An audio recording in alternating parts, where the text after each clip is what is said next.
त्यागमूर्ती माता रमाबाई भीमराव आंबेडकर यांच्या 91व्या पुण्यतिथीनिमित्त सावित्रीबाई महिला मंडळ RS जेतवननगर यांच्या वतीने भावपूर्ण अभिवादन करण्यात आले।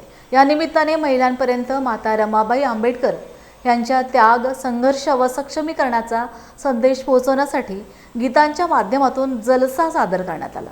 या कार्यक्रमात युवतींनी माता सावित्रीबाई फुले व त्यागमूर्ती माता रमाबाई आंबेडकर यांच्या जीवनावर आधारित चित्रण आणि त्यांच्या संभाषणातून प्रभावी सादरीकरण केले। नव्या पिढीने सक्रिय सहभाग घ्यावा असे आवाहन अध्यक्षा फुलाताई गायकवाड यांनी केले आहे। सगळ्या गावात पसरली, लय लोक त्या आजाराने मरण पावले, लय लोक त्या आजाराने त्रासले होते। त्यांची सेवा करता करता मलाही तो रोग झाला। आज मी इथं माझ्या अंतिम समयी तुम्हाला एक गोष्ट सांगते। स्त्री ही एक माणूस आहे, माणुसकीचा हक्क तिला मिळालाच पाहिजे, तिला तिचे महत्त्वाचे स्थान मिळालेच पाहिजे, गुलामीतून मुक्त तिला केलेच पाहिजे, समानतेचा हक्क तिला मिळालाच पाहिजे। आणि हे तेव्हा साध्य होईल जेव्हा ती शिक्षण घेईल, जेव्हा तिला शिक्षणाचा अधिकार मिळेल, जेव्हा ती या गुलामीच्या अंधारातून मुक्त होऊन शिक्षणाच्या प्रकाशात येईल।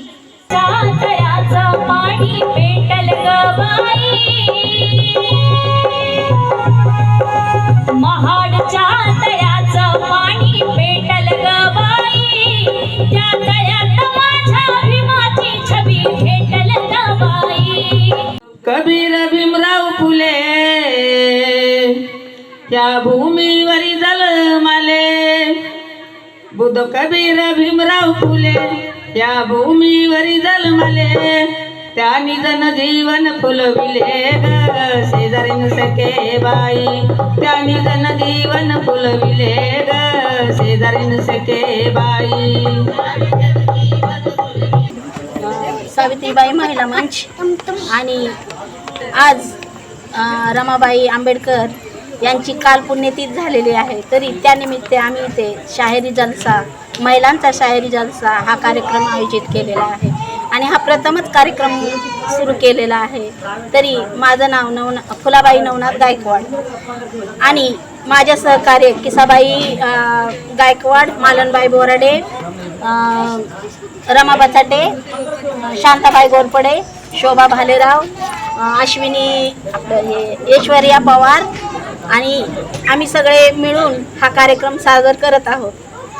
रमाबाईचा संघर्ष म्हणजे थोडा नाही आहे। रमाबाईने खूप कष्ट केले आणि त्या कष्टातून बाबासाहेबांना आपल्या शिक्षणासाठी बाबासाहेबांना मदत केली, त्यांना कधीच अडवलं नाही शिक्षणासाठी।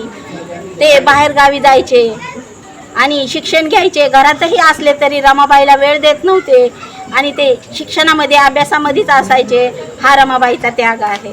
माता रमाई 27 मे 1935ला आपल्याला सोडून गेल्या आणि आज जे भारत देशाचं संविधान जगामध्ये त्याचं नाव आहे आणि बाबासाहेब जेवढे विद्वान झाले आणि आज पूर्ण जैविमालेत नव्हे तर पूर्ण बहुजन वर्ग आणि इतर समाजसुद्धा मोठ्या प्रमाणात प्रगती करत आहे, ते बाबासाहेबाच्या विचारामुळे।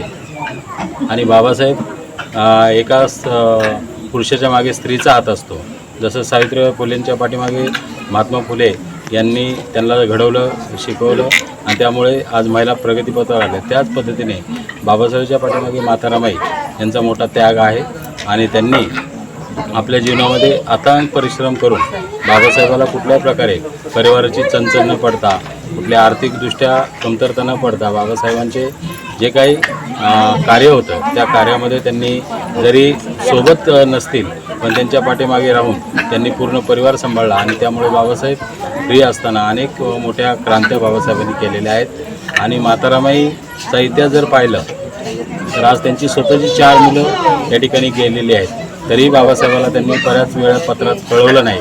नाहीतर एखादी महिला आज जर काय थोडं काय झालं तर नवऱ्याशी भांडण करते, तंट करते, तर हा माता रमाईचा आदर्श घेणं गरजेचं आहे की बाबा आज काही झालं तरी आपल्या माणसाची प्रगती कार्य करतात त्याला कुठे अडथळा येणार नाही, यासाठी माता रमाईने अनेक बाबासाहेबाला साथ दिलेली आहे। आणि अशा माता रमाईचा आज जो पुण्यस्मरण दिन म्हणजे स्मृतिदिन आहे, त्या स्मृतिदिनाला आपण अभिवादन करताना एवढंच करणार की आजच्या माझ्या भगिनी महिला या माता रमाईचा आदर्श घेतील, माता रमाई जरी फाटक्या साडीमध्ये असेल किंवा बाबासाहेबांच्या परिस्थितीनुसार त्यांना गरिबी सोसावी लागली असेल.